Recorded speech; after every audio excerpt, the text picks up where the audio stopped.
Okay. ఈరోజు 8వ నెల 8 తారీఖు ఈరోజు 11వ నెల అయితే 2024 ఈ సంవత్సరంలో చాలా బ్రహ్మాండంగా భక్తులు రావడం జరుగుతుంది ఇక్కడ గురుమూర్తి జాతరకు. అయితే ఇంత పబ్లిక్ను ఎట్లా కంట్రోల్ చేస్తున్నారో మరి ఈ విధంగా పోలీసు బందోబస్తు కూడా చాలా బందోబస్తు ఉన్నది ఇక్కడ. అయితే మొత్తం పైన ఏదేమైనా కానీ చాలా భక్తులు కనబడతా ఉన్నారు. అసలు ఇంతగానో ఏ విధంగా మెయింటైన్ చేస్తున్నారు, అసలు దేవుని మహిమ అంతగానం ఉందా, అసలు ఆశ్చర్యం అవుతుంది. ఎందుకంటే 10,000 మంది ఇక్కడ అటెండ్ అవుతూ ఉన్నారు. చూస్తే ఎంత రద్దీగా ఉందంటే లైన్లో ఒక్కొక్కసారి గంట 2 గంటలు కూడా నిలబడతా ఉన్నారు భక్తులు. ఏ విధంగా పోయిన సంవత్సరం కూడా ఎట్లా వచ్చిందో ఈ సంవత్సరం భక్తులు ఏ విధంగా వస్తున్నారు అనేది ఒకసారి ఇక్కడ పంతులు గారు ఉన్నారు, వాళ్ళని అడిగి తెలుసుకుందాం. చెప్పండి పంతులు గారు, మరి ఈరోజు చాలా బ్రహ్మాండంగా జరుగుతూ ఉంది ఇక్కడ. బ్రహ్మాండంగా అసలు ఒక్కొక్క భక్తుడు దేవుని దగ్గరికి దర్శనం చేసుకోవడానికి పోతే కనీసం అంటే ఇక్కడ 2 గంటలు 3 గంటలు కూడా లైన్లో నిలబడతా ఉన్నారు. మరి చిన్న చిన్న పిల్లలతోటి ఫ్యామిలీతోటి మరి వాళ్ళు గంటల తరబడి ఇక్కడ లైన్లో నిలబడి ఇక్కడ దర్శనం చేసుకోవడానికి వస్తూ ఉన్నారు. దాదాపు అంటే 10-11 గంటల నుంచి కూడా ఉదయం ఇక్కడ వెయిటింగ్లో ఉన్నారు. చాలామంది అసలు చిన్న చిన్న పిల్లలతో కూడా దర్శనం చేసుకోవడానికి వచ్చారు. మరి ఈ దేవుని గురుమూర్తి దేవుడు మహిమ ఏ విధంగా ఉంది, అసలు ఇక్కడ ఏ విధంగా నిలిచాడు దేవుడు, అసలు ఈ ఏమంటారు మన పాదాలను కూడా తీసుకొని వస్తూ ఉన్నారు. ఈ విధంగా ఏ విధంగా తీసుకొస్తున్నారు, ఇక్కడ ఎట్లా అసలు దేవుడు ఇక్కడ నిలబడడం జరిగింది ఈ గుట్టల్లో, అసలు ఇంత మహిమ ఉందా, అసలు భక్తులు కూడా చాలామంది కూడా మరి క్యూలో నిలబడి దర్శనం కోసం ఆగుతూ ఉన్నారు. ఆ దేవుని కోసం కొంచెం ఒక 2 నిమిషాలు మీరు చెప్పండి. మీ పేరు, మీరు ఏ విధంగా ఇన్ఛార్జ్ ఉన్నారు, మీరు కూడా అసలు ఎట్లా ఇక్కడ భక్తులు మీరు మెయింటైన్ చేయగలుగుతున్నారు దేవుళ్ళ కోసం అనేది చెప్పండి. నా పేరు వెంకటయ్య ఆచార్యులు, శ్రీ గురుమూర్తి స్వామి దేవస్థానం ప్రధాన అర్చకులు. ఇక్కడ ఈ యొక్క గురుమూర్తి స్వామి బ్రహ్మోత్సవాల్లో కార్తీక మాసంలో ఈ యొక్క బ్రహ్మోత్సవాలు జరుగుతాయి. ముఖ్యంగా ఇక్కడ శ్రీమద్ గురుమూర్తి శైలేంద్ర గృహాంతర విహారిణి శ్రీ శ్రీనివాస యోగీశ శ్రీనివాసాయ మంగళం అంటే ఈ యొక్క గురుమూర్తి క్షేత్రంలో ప్రధాన ఘట్టమైన కళ్యాణోత్సవం ఉంటుంది, తర్వాత అలంకారోత్సవం ఉంటుంది, తర్వాత ప్రధాన ఘట్టమైన ఉద్దారోత్సవం ఉంటుంది ఈ యొక్క కార్తీక మాసంలో. అయితే ఈ యొక్క కార్తీక శుద్ధ పాఠ్యం నుంచి మొదలుకొని సప్తమి వరకు సప్తాహిక ప్రకారంగా చేస్తున్నామన్నమాట. ఇక సప్తాహికం అంటే వాహనాలు, ఒక్కొక్క రోజు ఒక్కొక్క వాహనం పైన స్వామివారు యాత్రాసనం అంటే ఊరేగిస్తారన్నమాట. పాడ్యం నుంచి మొదలుకొని మయూర వాహనము, హంసవాహనము, శేషవాహనము, గజవాహనము, తర్వాత అశ్వవాహనము, హనుమద్వాహనము, గరుడ వాహనం, ఇట్లా సప్తమి రోజు ఉద్దారోత్సవం రోజు గరుడ వాహనంపై స్వామివారు యాత్రాసనం చేస్తారు. అదేవిధంగా మనం ముఖ్యంగా చెప్పుకోవాల్సిన విషయం ఏమిటంటే ఈ యొక్క గుడిని మొదట స్థాపించినది ముఖ్యవంశ వంశస్థులైన శ్రీ రాజా సోమగోపాల్ వారి యొక్క గుడి నిర్మాణం చేయడం జరిగినది. అప్పటి నుంచి గుడి మెట్ల నిర్మాణం కానీ గుడి స్థాపన కానీ అప్పటి నుంచి దినదిన ప్రవర్ధమానం వచ్చింది, అప్పటి నుంచి అభివృద్ధిలోకి వచ్చిందనమాట. అదే ఈ యొక్క కార్తీక మాసంలో స్వామివారు వచ్చేసరికి శ్రీనివాసుడు ఆకాశరాజపుత్ర పద్మావతిని వివాహం ఆడగోరి శ్రీనివాసుడు వివాహం చేసుకున్నట్టుకి స్వామి దగ్గర ధనము లేకుంటుంది అనమాట. ఆ యొక్క ధనము కుబేరుని దగ్గర అప్పు తీసుకొని కుబేరునికి సంవత్సరానికి వడ్డీ చెల్లిస్తానని ఒప్పుకొని అశ్వత్థరాజు దగ్గర పత్రము రాయించి ఆ యొక్క ధనమును అప్పుగా తీసుకొని ఆ యొక్క వడ్డీని సంవత్సరానికి వడ్డీ చొప్పున చెల్లిస్తానని ఒప్పుకుంటాడు అనమాట. ఒప్పుకొని ఆ యొక్క ధనము తీసుకొని వివాహం చేసుకుంటాడు పద్మావతిని. చేసుకున్న తర్వాత ఆ విధంగా ఆ యొక్క స్వామి ఆనందగిరి అంటే నేటి తిరుమల ఆనందగిరి, అక్కడ స్వామి భక్తులకు దర్శనమిస్తూ అక్కడిని నిల్చుంటాడు అనమాట. ఆ విధంగా సంవత్సరం అయ్యేసరికి కుబేరుడు ఆ యొక్క స్వామి దగ్గరికి పోతున్నాడు. సంవత్సరం అయితే నాకు ఒక వడ్డీ చెల్లించాలని అనుకుంటున్నా స్వామి దగ్గరికి పోతుంది. పోయిన తర్వాత స్వామి యొక్క ముఖద్వారం దగ్గర కూర్చొని వెయిట్ చేస్తాడు స్వామి కొరకు. స్వామి ఇంకా రాడనమాట. ఆ యొక్క స్వామి దగ్గర ధనము లేనందున రాకుండా ఉంటాడనమాట. అయితే అట్లా రాత్రి సమయం 12, 1, 2 కావస్తుంది.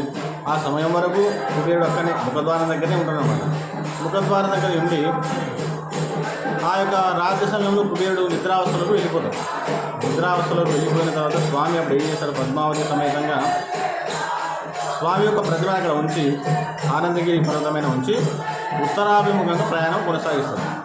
ఉత్తరాభిగా రాత్రి సమయంలో 1-2 ప్రాంతంలో ప్రయాణం సాగిస్తుంటేప్పుడు బ్రహ్మ రుద్రేంద్రులు ప్రత్యక్షమై స్వామివారి ఇంత రాత్రి సమయంలో వెళ్తున్నారు కదా, స్వామివారికి వెలుతురును ఆ యొక్క జంతువులు రాకుండా శబ్దాలు చేయడానికి ఆ యొక్క బ్రహ్మ రుద్రేంద్రులు ఉల్కలు అంటే ఉల్క ప్రయోజనం వల్ల అక్కడ వెలుతురు అనేది వస్తుందన్నమాట.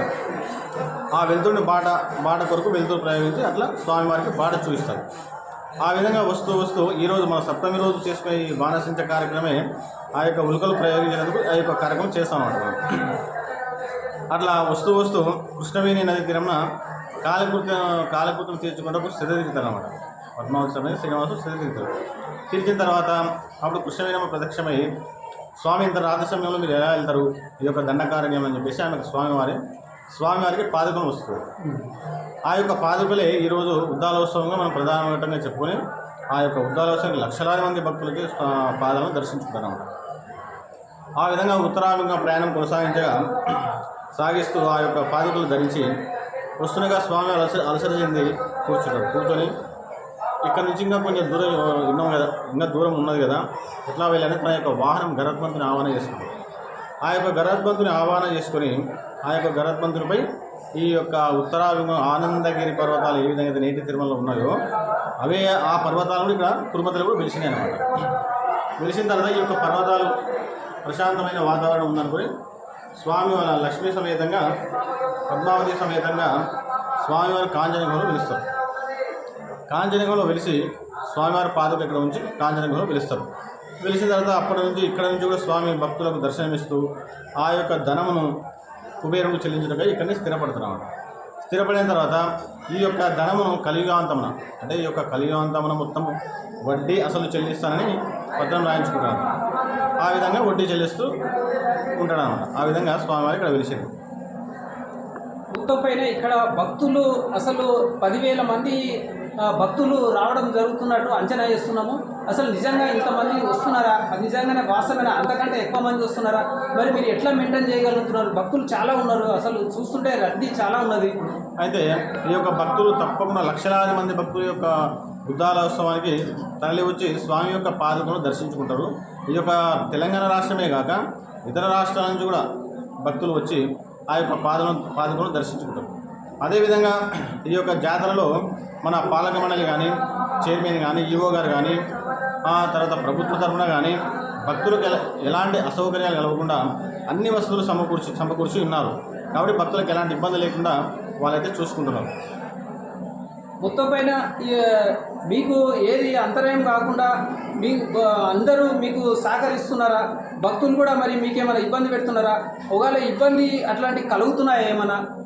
ఎట్లా అనిపిస్తుంది అసలు ఇంత జనం ఏ విధంగా వాళ్ళకు ఇదవుతుంది? మాకు ఎలాంటి ఇబ్బంది లేదు. స్వామివారి యొక్క భక్తితోన భక్తులు వస్తారు, ఆ యొక్క స్వామిని దర్శించుకుంటారు, దాసంగాలు పెట్టుకుంటారు, వాళ్ళ మొక్కుబడి వాళ్ళు చెల్లించుకుంటారు, స్వామిని దర్శించుకొని వెళ్ళిపోతారు. ఎవరికేమి ఇబ్బంది కలిగించారు.